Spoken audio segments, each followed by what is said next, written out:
Sir അങ്ങ് പറഞ്ഞിരുന്നത് ഈ വാർദ്ധക്യകാലം റിട്ടയർമെൻറ്റ് ജീവിതം ആസ്വദിക്കാൻ വന്ന ഈ അവിടുത്തെ എക്സിക്യൂട്ടീവ് ഓഫീസർമാരെ കുറിച്ചാണ്. ഈ എക്സിക്യൂട്ടീവ് ഓഫീസർമാരെല്ലാം ഒരേ അച്ചിൽ വാർത്ത എക്സിക്യൂട്ടീവ് ഓഫീസർമാരായിരുന്നു. റിട്ടയർ ചെയ്ത പട്ടാളക്കാർക്ക് സ്വഭാവ ഗുണമുള്ളവനുമുണ്ട്, സ്വഭാവ ദൂഷ്യമുള്ളവനുമുണ്ട്. അപ്പോൾ ഈ വന്ന എക്സിക്യൂട്ടീവ് ഓഫീസർമാരിലെ സാർ ഒരു ഗോപിനാഥ് നായരെ കുറിച്ചാണ് സാർ ഇപ്പോൾ മുമ്പ് സൂചിപ്പിച്ചത്. അപ്പോൾ ആ ഗോപിനാഥ് നായർ സ്റ്റൈലാണോ എല്ലാ എക്സിക്യൂട്ടീവ് ഓഫീസർമാരും? ആ ക്ഷേത്രത്തിന് നന്മ ചെയ്ത ഏതെങ്കിലും കൊള്ളാവുന്നൊരു എക്സിക്യൂട്ടീവ് ഓഫീസറെ സാറിന് ഓർമ്മയുണ്ടോ? തീർച്ചയായിട്ടും ഉണ്ട്. AP കാന്തി. AP കാന്തി മലയാളിയാണോ? മലയാളിയാണ്. പക്ഷേ അദ്ദേഹത്തിൻ്റെ രക്ഷാകർത്താക്കൾ ശ്രീലങ്കയിലായിരിക്കുമ്പോഴാണ് അദ്ദേഹം ജനിച്ചത്. അപ്പോൾ ഒരു സിംഹള പേരാണ് മകനിട്ടത്, കാന്തി. അദ്ദേഹം ഒരു മാതൃകാപരമായ അനവധി പ്രവർത്തനങ്ങൾ പത്മനാഭസ്വാമി ക്ഷേത്രത്തിൽ നിർവഹിച്ച ഒരു എക്സിക്യൂട്ടീവ് ഓഫീസറാണ്. വിശേഷിച്ച് ഒരു ക്രൈസിസ് കാലഘട്ടത്തിലാണ് അദ്ദേഹം ആ പദവി ഏറ്റെടുക്കുന്നത്. അതായത് ഇന്ദിരാഗാന്ധി പ്രിവി പേഴ്സ് നിർത്തലാക്കുകയാണ് പെട്ടെന്ന്. അതായത് പൊളിറ്റിക്കൽ പെൻഷൻ നിർത്തലാക്കി കഴിഞ്ഞപ്പോഴത്തേക്കും പത്മനാഭസ്വാമി ക്ഷേത്രത്തിൻ്റെ ദൈനംദിന കൃത്യനിർവഹണം പോലും എങ്ങനെയാണ് മുമ്പോട്ട് കൊണ്ടുപോകേണ്ടതെന്ന് അറിയാതെ വന്ന ഒരു കാലഘട്ടത്തിലാണ് കാന്തി എക്സിക്യൂട്ടീവ് ഓഫീസറായിട്ട് ചുമതലയെടുക്കുന്നത്. അദ്ദേഹം ഒരുപാട് ദുർച്ചെലവുകൾ കുറച്ചും അതുപോലെ ലാഭം ഉണ്ടാക്കുന്ന മാർഗങ്ങൾ തുടങ്ങിയും അദ്ദേഹം ക്ഷേത്രഭരണം സ്തുത്യർഹമായ രീതിയിൽ നിർവഹിച്ചു എന്നുള്ളത് തിരുവനന്തപുരത്തുകാർക്കെല്ലാം അറിയാവുന്ന കാര്യമാണ്. അതുപോലെ തന്നെ മറ്റൊരാൾ ത്രിവിക്രമൻ തമ്പി എന്ന ഒരു പോലീസ് ഓഫീസർ. അദ്ദേഹം ആർമിയിലെ വളരെ മേജറായിരുന്നു. അദ്ദേഹം റിട്ടയർ ചെയ്തതിന് ശേഷം സ്വമേധയാ ക്ഷേത്രകാര്യങ്ങൾ ഇടപെടാനും ആ ക്ഷേത്രത്തിൽ തൻ്റേതായ എന്തെങ്കിലും ഒരു എളിയ സംഭാവന ചെയ്യാൻ കഴിഞ്ഞാൽ നന്നായിരിക്കും എന്ന് സ്വയം ബോധ്യമുള്ളത് കൊണ്ടും അദ്ദേഹം അവിടേക്ക് വരികയാണ് ചെയ്തത്. അദ്ദേഹത്തിൻ്റെ കാലത്ത് അനവധി നല്ല പ്രവർത്തനങ്ങൾ കാഴ്ചവെക്കുകയുണ്ടായി എന്ന് ജീവനക്കാർ പറയുകയുണ്ടായി. ഇങ്ങനെ സത്യസന്ധനായ ഒരു ഉദ്യോഗസ്ഥൻ ഭരിക്കുന്ന കാലത്ത് പത്മനാഭസ്വാമി ക്ഷേത്രത്തിലെ ജീവനക്കാരുടെ പെരുമാറ്റവും നന്നായിരുന്നു. കാര്യമായ പരാതികളൊന്നും അക്കാലത്ത് ഉണ്ടായിരുന്നില്ല. നേരെ മറിച്ച് ഞാൻ നേരത്തെ പറഞ്ഞ വ്യക്തിയുണ്ടല്ലോ, കേണൽ ഗോപിനാഥൻ നായർ, അദ്ദേഹത്തിന് വേറെയും അനുയായികളുണ്ട്. പക്ഷെ ആ കൂട്ടത്തിലെ ഏറ്റവും കൂടുതൽ ക്ഷേത്രത്തിന് അപകടം ചെയ്തയാൾ കേണൽ ഗോപിനാഥൻ നായർ തന്നെയാണ്. അദ്ദേഹം ചെയ്തത് പലർക്കും അറിയില്ല, അതുകൊണ്ട് പറയാം.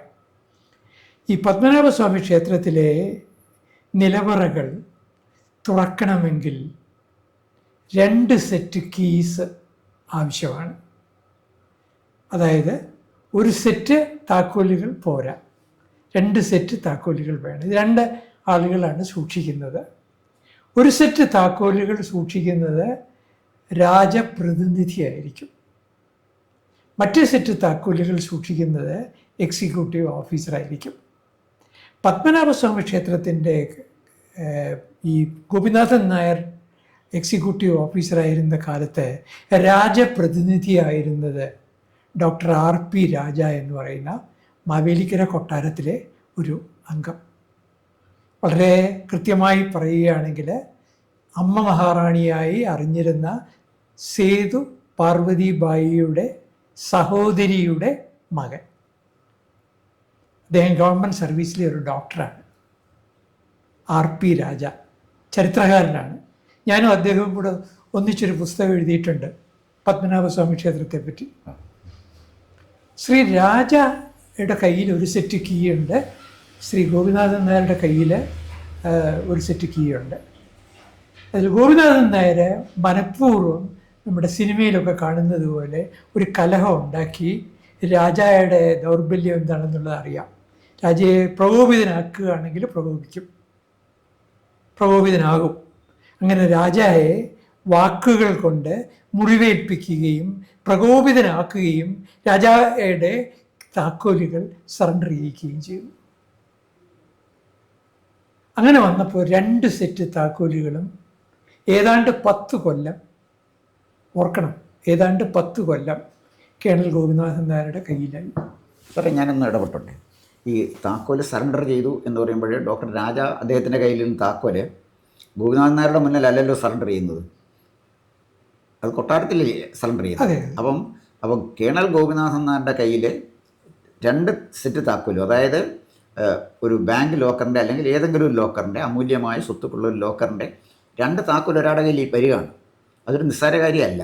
അപ്പം ഒരു കൂട്ടം താക്കോൽ അദ്ദേഹം പ്രകോപിതനായിട്ടാണ് കൊടുക്കുന്നത്. എന്ന് പറഞ്ഞാൽ അദ്ദേഹം കൊട്ടാരത്തിലൊരു അംഗമാണ്. കൊട്ടാരത്തിലെ അംഗം പ്രകോപിതനായി താക്കോല് ബന്ധപ്പെട്ടവരെ തിരിച്ചേൽപ്പിക്കുമ്പോൾ ആ താക്കോല് വാങ്ങിച്ച് ഗോപിനാഥൻ നായരുടെ തന്നെ തിരിച്ചു കൊടുത്തു എന്ന് പറയുമ്പോഴേ അതിനകത്തൊരു സംശയാസ്പദമായ കാര്യം കാണുന്നുണ്ടല്ലോ സാറേ. വളരെ കൃത്യമായിട്ട് പറയാം, രാജകൊട്ടാരത്തിലെ ഒരു അംഗത്തിൻ്റെ പൂർണ്ണ പിന്തുണ ഗോപിനാഥൻ നായർക്കുണ്ടായിരുന്നു. ആ സന്ദർഭത്തിൽ ചിത്രതിരുനാൾ ബാലരാമവർമ്മ ജീവിച്ചിരിപ്പുണ്ട്.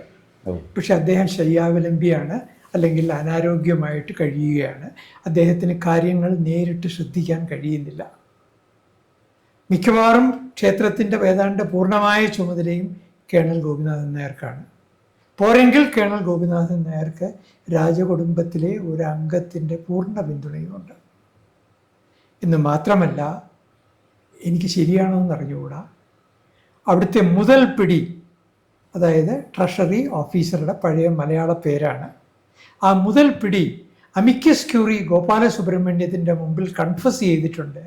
ഇവിടെ നിന്ന് സ്വർണം അപഹരിച്ചതിൽ കേണൽ ഗോപിനാഥൻ നായരാണ് എന്നും ആ സന്ദർഭത്തിൽ രാജകുടുംബത്തിലെ ഒരു അംഗത്തിൻ്റെ പ്രസൻസ് ഉണ്ടായിരുന്നു എന്നും പറയുന്നുണ്ട്. ആ പേര് ഞാൻ പറയത്തില്ല, കാരണം എൻ്റെ ജോലിയല്ല. ആരുടെയെങ്കിലും പേരുകൾ പറയേണ്ടത് എൻ്റെ ചുമതലയല്ല. അത് റെക്കോർഡ് ചെയ്തിട്ടുണ്ട്, ഈ വിവരം റെക്കോർഡ് ചെയ്തിട്ടുണ്ട്. ഇത് പിന്നെ അദ്ദേഹം ഇത് അമിക്കസ് ക്യൂറി ഗോപാല സുബ്രഹ്മണ്യത്തിന് മാത്രമല്ല അദ്ദേഹം പറഞ്ഞത് വിനോദ് റായിയോടും പറഞ്ഞിട്ടുണ്ട്. അല്ല സാർ, അപ്പോഴേ ഇത് വളരെ ഞെട്ടിക്കുന്നൊരു ഒരു സംഭവമാണ് സാർ ഇപ്പോൾ പറയുന്നത്. അതായത് ഡോക്ടർ രാജ താക്കോൽ സറണ്ടർ ചെയ്യുന്നു. ആ താക്കോൽ വാങ്ങിച്ചിട്ട് കുപ്രസിദ്ധനും അഴിമതിക്കാരനും മദ്യപാനിയും സകല ഗുണങ്ങളും അങ്ങ് സൂചിപ്പിച്ചനുസരിച്ചുള്ളവനാണ് ഈ ഗോപിനാഥൻ നായർ. ഇത് പറയപ്പെടുന്നു. അല്ല, ഞാൻ അദ്ദേഹത്തെ അങ്ങനെ അദ്ദേഹത്തെ മദ്യപിച്ചിട്ടോ എന്ന് എനിക്ക് അദ്ദേഹമായിട്ടും വളരെ അദ്ദേഹമായിട്ട് സംസാരിച്ചിട്ടൊക്കെ ഉണ്ട്. ഞാൻ മറ്റൊരു സന്ദർഭത്തിൽ പറയാം. ഓക്കെ. അല്ല, ഞാൻ പറഞ്ഞു വന്നത് എന്തായാലും എക്സിക്യൂട്ടീവ് ഓഫീസറുടെ കയ്യിലേക്ക് 2 താക്കോലുകൾ എത്തുന്നു. അതാണ് ഗൗരവമായ ഒരു കാര്യം. രണ്ടാമത്തെ കാര്യം അങ്ങ് പറഞ്ഞതിൽ എനിക്കൊന്ന് സ്ട്രൈക്കിംഗ് ആയിട്ട് തോന്നിയത്, ഈ കാലഘട്ടത്തിൽ ഈ നിലവറയിൽ നിന്ന് സ്വർണം നഷ്ടപ്പെട്ടു എന്നങ്ങ് പറഞ്ഞു.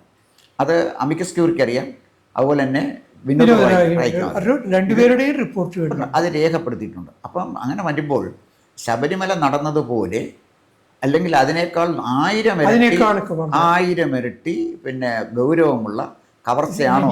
1000 ആണോ 100 ആണോ എന്നൊന്നും എനിക്ക് അറിഞ്ഞുകൂടാ.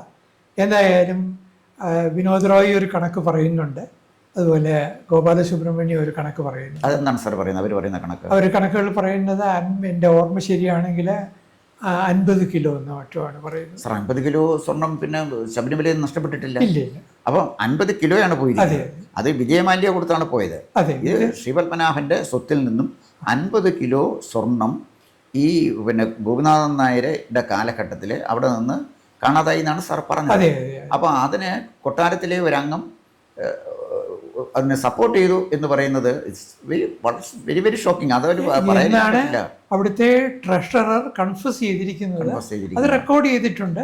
ആ ട്രഷറർ ഒപ്പിട്ടിട്ടുണ്ട്. ആ ട്രഷറർ ഇപ്പോഴും ജീവിച്ചിരിപ്പുണ്ട്. ഞാൻ അയാളുടെ പേര് പറയുന്നത് ശരിയല്ല. അല്ല, പേരുകൾ അല്ല പറയാം. അല്ല, നമുക്ക് ക്ഷേത്രത്തിലുള്ള സ്വത്തുക്കൾ ഇനിയെങ്കിലും സംരക്ഷിക്കുക പ്രധാനപ്പെട്ട കാര്യം. പക്ഷേ ക്ഷേത്രത്തിലെ സ്വത്തുക്കൾ, സ്വർണം അല്ലെങ്കിൽ അമൂല്യമായ രത്നങ്ങളും വജ്രങ്ങളും ഒക്കെ കൊള്ളയടിക്കപ്പെട്ട് പോയിട്ടുണ്ടെങ്കിൽ അത്തരം ആളുകളെ സമൂഹം തിരിച്ചറിയണമല്ലോ. പിന്നെ ബാക്കി അവർ കുറ്റവാളികളാണോ അവരാണോ ഉത്തരവാദി എന്നൊക്കെയുള്ള കേസന്വേഷണത്തിലെ നമുക്കറിയുള്ളൂ. എങ്കിൽ പോലും സാർ ഈ ഗോപിനാഥന്റെ കാര്യം പറഞ്ഞപ്പോഴേ ഇത് ഇങ്ങനെയാണോ മനസ്സിലായത് എനിക്ക്? ഞാൻ ഇനി ഒരു കാര്യം കൂടി കൂട്ടി പറയാം. ശ്രീ രാജായും ഞാനുമായി വളരെ അടുപ്പമാണ്, ആയിരുന്നു. ഇപ്പം കാണാറില്ല. അദ്ദേഹം എന്നോട് കൺഫസ് ചെയ്തിട്ടുണ്ട്, അവിടെ പത്മനാഭസ്വാമി ക്ഷേത്രത്തിൽ നിന്ന് അപഹരിക്കപ്പെട്ട സ്വത്തുക്കൾ, സ്വർണം കോമ്പൻസേറ്റ് ചെയ്യാൻ ഒരു കോടതി ഉത്തരവ് ഉണ്ടാവുകയാണെങ്കിൽ കവടിയാർ കൊട്ടാരം വിറ്റാലും തികയുകയില്ല.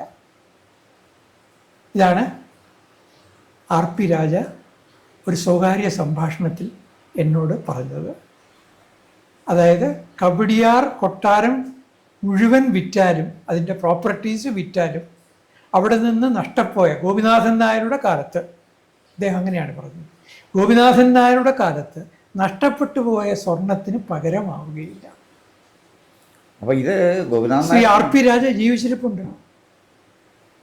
അപ്പോൾ സാർ, ഇത് വളരെ ഗൗരവമുള്ളൊരു കാര്യമാണ് അങ്ങ് പറയുന്നത്. അതായത് ഈ പിന്നെ മുഹമ്മദ് ബിൻ ഖാസിം സോമനാഥ ക്ഷേത്രം കൊള്ളയടിച്ചതിനേക്കാൾ ഭീകരമാണല്ലോ സാർ നമ്മുടെ ഈ കാലഘട്ടത്തിൽ ഇങ്ങനെ സംഭവിച്ചിട്ടുണ്ടെങ്കിൽ ഈ ഗോപിനാഥൻ നായർ കൂട്ടരും ഇത് ഈ ക്ഷേത്രം കൊള്ളയടിച്ചിരിക്കുന്നത് നിസ്സാരമായൊരു കാര്യമായിട്ട് എനിക്ക് തോന്നുന്നില്ല. എന്തായാലും ശരി, അപ്പോൾ ക്ഷേത്രത്തിലെ ഏത് നിലവറയിലെ സ്വർണ്ണമാണ് പോയെന്ന് പറയാൻ പറ്റുമോ?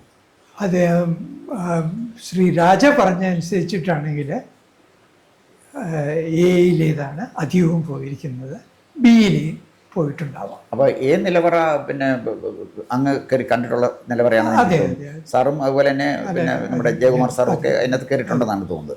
അപ്പോൾ അവിടെ പോയി അവിടെയുള്ള സ്വർണ്ണത്തിൻ്റെ കണക്ക് ഞാൻ ഈ നിലവറയും എനിക്ക് സൂക്ഷ്മമായിട്ട് പരിശോധിക്കാൻ കഴിഞ്ഞിട്ടില്ല. ഞാൻ എയും ബിയും സൂക്ഷ്മമായിട്ട് പരിശോധിക്കാൻ കഴിഞ്ഞിട്ടില്ല. സി, ഡി, ഇ, എഫ് ഇത്രയുമാണ് പരിശോധിച്ചത്. ഈ നിലവറകളിലെല്ലാം സ്വർണ്ണമുണ്ടോ? ഉണ്ട് ഉണ്ട് ഉണ്ട്. അതിലകത്ത് ഒരു നിലവറയിൽ സരസ്വതി കോൺ ഭണ്ഡാകാരത്തിൽ ഇപ്പം സ്വർണ്ണമില്ല. അതെങ്ങോട്ട് പോയി? അത് എം ടി ആണ്. എനിക്കറിഞ്ഞുകൂടാ, അത് എം ടി ആണ്. പണ്ടും അങ്ങനെയായിരുന്നു എന്നാണ് കേൾക്കുന്നത്. അവിടെ ഗ്രന്ഥങ്ങളാണ് ഉണ്ടായിരുന്നത് എന്നൊരു വാദമുണ്ട്, നമുക്കറിഞ്ഞുകൂടാ, അറിയില്ല. അപ്പോൾ സാർ, എത്ര നിലവറകളിലാണ് സ്വർണ്ണം ഉണ്ടായിരുന്നത്? ഞാൻ പറഞ്ഞില്ലേ, ഈ A, B, C, D, E എന്നൊക്കെ പറയുന്നത് കോടതിയിലെ വ്യവഹാരത്തിന് വേണ്ടി ഇട്ട പേരുകളാണ്. ഇതിൻ്റെ യഥാർത്ഥ പേരുകൾ ഇങ്ങനെയൊന്നും അല്ല. മഹാഭാരത കോണത്തെ നിലവറ എന്ന് പറയുന്നതാണ് എ, ശ്രീഭണ്ഡാര നിലവറ എന്ന് പറയുന്നതാണ് ബി, അങ്ങനെ വേദവ്യാസ കോണത്തെ നിലവറ, ഇങ്ങനെ ഓരോ പേരുകളാണുള്ളത്. പിന്നെ വാഹനപ്പുര, ഇങ്ങനെ ഓരോ പേരുകളാണ് ഉള്ളത്. അപ്പോൾ അതുകൊണ്ട് ആ നിലവറകളിൽ ഞാൻ കണ്ടിട്ടുള്ളത്, ഞാൻ ബി ഈ പറഞ്ഞതുപോലെ കണ്ടിട്ടില്ല, അകത്തേക്ക് കയറിയിട്ടില്ല. എ ഈ പറഞ്ഞതുപോലെ ഞാൻ ചാർജ് എടുക്കുന്നതിന് മുമ്പ് അതിൻ്റെ കണക്കെടുപ്പ് പൂർത്തിയായി കഴിഞ്ഞു. ശ്രീ ജയകുമാർ എ നിലവറ തീർച്ചയായും കണ്ടയാളാണ്. ശ്രീ വേലായുധൻ നായർ, ഡോക്ടർ വേലായുധൻ നായർ എ നിലവറ തീർച്ചയായും കണ്ട ആളുകളാണ്. അവരിൽ നിന്നൊക്കെ പ്രത്യേകിച്ച് വേലായുധൻ നായരിൽ നിന്ന് ഞാൻ എ നിലവറയെ പറ്റിയുള്ള സ്വത്തുകളെ പറ്റി എനിക്ക് അറിയാം. അപ്പം ഈ നിലവറയിലെ സ്വത്തുക്കൾ ഇപ്പോഴും ഉണ്ടവിടെ? ഈ പറഞ്ഞതുപോലെ ബാക്കിയുണ്ട്. ബാക്കിയുണ്ട്. അപ്പോൾ ബാക്കി അവിടെ നിന്ന് മോഷണം പോയതിൻ്റെ ബാക്കി ഈ നിലവറയിലുണ്ട്. ഇനി ഒരു കാര്യം കൂടി പറയാം. ന്യൂയോർക്ക് ടൈംസിൽ പത്മനാഭസ്വാമി ക്ഷേത്രത്തെ പറ്റി നിരന്തരം ഒരു കാലത്ത് വാർത്തകൾ കൊടുത്തിരുന്നു. എന്നെ അത്ഭുതപ്പെടുത്തിയ കാര്യം, നമ്മളെക്കാൾ വളരെ കൃത്യമായ വിവരങ്ങൾ അവരുടെ കയ്യിലുണ്ട്.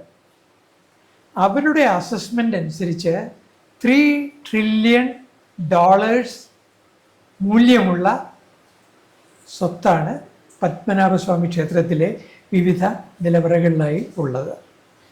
ഞാനിതിനകത്ത് ന്യൂയോർക്ക് ടൈംസിൻ്റെ ഈ പ്രതിനിധികളിൽ പലരും അന്ന് അവരുമൊക്കെ ആയിട്ട് സംസാരിക്കാനായിട്ട്, അവരെല്ലാം അന്ന് തിരുവനന്തപുരത്തെ പത്മനാഭസ്വാമി ക്ഷേത്രത്തെ പറ്റി ഗ്രന്ഥമെഴുതിയ ചരിത്രകാരൻ എന്ന നിലയിൽ ഞാനുമായിട്ട് സംസാരിക്കാറുണ്ട്. അപ്പോൾ അങ്ങനെ സംസാരിക്കാവുന്ന സമയത്ത് അവർ പറഞ്ഞത് ആക്ച്വൽ വാല്യൂ അല്ല, ഇത് ആൻറ്റീക്ക് വാല്യൂ ആണ്.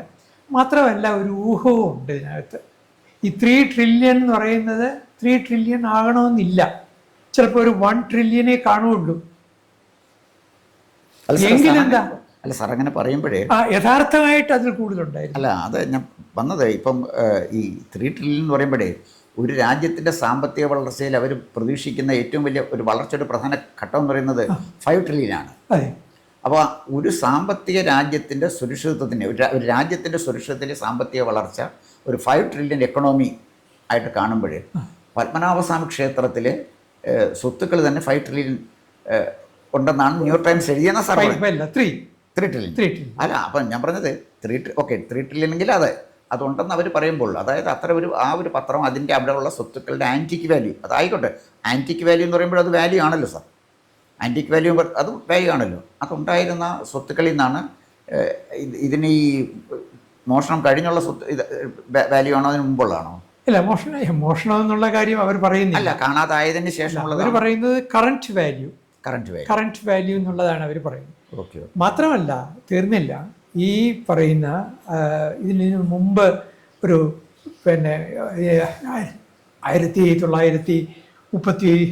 1930s കണക്കെടുപ്പ് നടന്നിട്ടുണ്ട്. അതിനെപ്പറ്റിയൊക്കെ നമുക്ക് ഇപ്പോൾ റിപ്പോർട്ടുകൾ ലഭ്യമായിട്ടുണ്ട്. അപ്പോൾ ആ കണക്കെടുപ്പ് നടത്തുമ്പോൾ അന്നുണ്ടായിരുന്ന ഓർണമെൻറ്റ്സിനെ കുറിച്ചുള്ള കണക്കുണ്ടല്ലോ, അവൈലബിൾ ആണല്ലോ. അതാണ് ഏറ്റവും സംശയാസ്പദമായൊരു കാര്യം. ഈ പറയുന്ന റെയ്സ് മഹസർ, ഇപ്പോൾ ആ വാക്ക് വളരെ പ്രശസ്തമായല്ലോ. ഈ മഹസർ പലതവണ ടാമ്പർ ചെയ്തിരിക്കുന്നു, പല പേജുകൾ മിസ് ചെയ്തിരിക്കുന്നു. അപ്പോൾ ഈ മഹസർ ടാമ്പർ ചെയ്തിരിക്കുന്നു, പല പേജുകൾ മിസ് ചെയ്തിരിക്കുന്നു. ഇത് കണ്ടിട്ടാണ് ഹൈക്കോടതി ഈ രാജകുടുംബത്തിനെതിരായിട്ട് ഒരു വിധി പ്രഖ്യാപിച്ചത്. രാജകുടുംബത്തിനെതിരായിട്ട് വിധി പ്രഖ്യാപിച്ചു, ഹൈക്കോടതി വിധി പ്രഖ്യാപിക്കുകയും അപ്പോൾ രാജകുടുംബം അപ്പീൽ പോവുകയാണ് സുപ്രീം കോടതിയിലേക്ക് പോയത്. സുപ്രീം കോടതിയിലെ ജഡ്ജിമാർ രാജകുടുംബത്തിന് ആബ്സല്യൂട്ട് റൈറ്റ് ഇല്ല എന്നും, എന്നാൽ സ്പിരിച്വൽ ആയിട്ടുള്ള ക്ഷേത്രത്തിൻ്റെ ആധ്യാത്മികമായ കാര്യങ്ങളിൽ അവസാന വാക്ക് പറയാൻ ചുമതലയുള്ളവർ രാജകുടുംബം ആണെന്നും അവർ സമ്മതിച്ചിട്ടുണ്ട്. എന്ന് മാത്രമല്ല, അവർ ഒരു ഉപദേശക സമിതിയുടെയും ഒരു നിർവാഹക സമിതിയുടെയും സഹായത്തോടു കൂടി വേണം ഇത് ഭരിക്കേണ്ടത് എന്നും പറഞ്ഞിട്ടുണ്ട്. എല്ലാ പ്രേക്ഷകരുടെ അറിവിന് വേണ്ടി കൂടി പറയട്ടെ, ഈ നിർവാഹക സമിതിയിൽ സംസ്ഥാന ഗവൺമെൻറ്റിൻ്റെ പ്രതിനിധിയുണ്ട്, കേന്ദ്ര ഗവൺമെൻറ്റിൻ്റെ പ്രതിനിധിയുണ്ട്. അപ്പോൾ ഇപ്പോഴൊരു നിർവാഹക സമിതി ഇല്ല. ഇപ്പോൾ നിർവാഹക സമിതി ഉണ്ട്. ആ നിർവാഹക സമിതിയുണ്ട്, ഉപദേശക സമിതിയുണ്ട്. ഈ നിർവാഹക സമിതിയിൽ ഇപ്പോൾ കേന്ദ്ര ഗവൺമെൻറ്റിൻ്റെ പ്രതിനിധി എന്ന് പറയുന്നത് കരമന ജയൻ എന്ന് പറയുന്ന തിരുവനന്തപുരത്തെ ഒരു കോർപ്പറേഷൻ മത്സരിക്കുന്ന പ്രാദേശിക നേതാവാണ്. അപ്പോൾ ഈ കേന്ദ്ര ഗവൺമെൻറ് എത്ര ലാഘവത്തോടു കൂടിയാണ് ചെയ്യുന്നത്. നേരത്തെ കുമ്മനം രാജശേഖരനായിരുന്നു, നമുക്ക് മനസ്സിലാക്കാം. അദ്ദേഹം മിസോറാമിലെ ഗവർണറൊക്കെ ആയിരുന്ന ആളാണ്. ദീർഘകാലം ക്ഷേത്ര സംരക്ഷണ സമിതിയുടെ ഭാരവാഹിയായിരുന്ന ആളാണ്. അയ്യപ്പ സേവാ സംഘത്തിൻ്റെ ചുമതലയുണ്ടായിരുന്ന ആളാണ്. അദ്ദേഹത്തിൻ്റെ നമുക്ക് പശ്ചാത്തലം അറിയാം. കരമന ജയനെ പറ്റി എനിക്കൊന്നും അറിഞ്ഞുകൂടാ. എന്തായാലും അദ്ദേഹം ഒരു ക്ഷേത്ര കാര്യങ്ങളിൽ അവഗാഹമുള്ള ആളായിട്ട് എനിക്ക് അദ്ദേഹത്തിൻ്റെ സംഭാഷണത്തിൽ നിന്ന് നാളിതുവരെയായി തോന്നിയിട്ടില്ല. അപ്പോൾ എന്തായാലും കേന്ദ്ര ഗവൺമെൻറ് നമ്മുടെ ഈ പത്മനാഭസ്വാമി ക്ഷേത്രത്തിലെ സ്വത്ത് സംരക്ഷിക്കുന്ന കാര്യത്തിൽ അർഹിക്കുന്ന ഗൗരവം. ഞാൻ ഒരു കാര്യം കൂടി പറയാം. താരതമ്യേന ശ്രദ്ധാപൂർവമാണ് സംസ്ഥാന ഗവൺമെൻറ് അവരുടെ നോമിനികളെ നിർദ്ദേശിച്ചിട്ടുള്ളത്. അതാരാണ് സർ? ആദ്യം പ്രൊഫസർ മാധവൻ നായർ, സംസ്കൃത കോളേജിലെ അധ്യാപകനായിരുന്നു. മുൻ പബ്ലിക് സർവീസ് കമ്മീഷൻ്റെ ചെയർമാനോ മറ്റോ ആയിരുന്നു. കോളേജ് അധ്യാപകനായിട്ടുള്ള ആളാണ്. അദ്ദേഹം ക്ഷേത്ര വിശ്വാസിയായിരുന്നു. മാർക്സിസ്റ്റ് പാർട്ടിയുടെ അംഗവുമായിരുന്നു. പിന്നീട് വന്നത് തുളസിബായി, മാർക്സിസ്റ്റ് പാർട്ടിയുടെ ദേശാഭിമാനിയുടെ പത്രാധിപ സമിതിയിലെ ചീഫ് എഡിറ്റർമാരിൽ ഒരാളായിരുന്നു. സി ഭാസ്കറിൻ്റെ ഭാര്യയാണ്.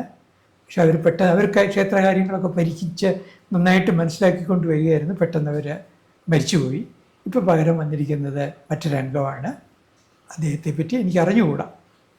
അപ്പോൾ എന്തായാലും ശരി, പത്മനാഭസ്വാമി ക്ഷേത്രത്തിലെ നിലവറ അങ്ങ് കയറി കണ്ടിട്ടുണ്ട്? കണ്ടിട്ടില്ല. അതിനെപ്പറ്റി എനിക്ക് അറിയാം.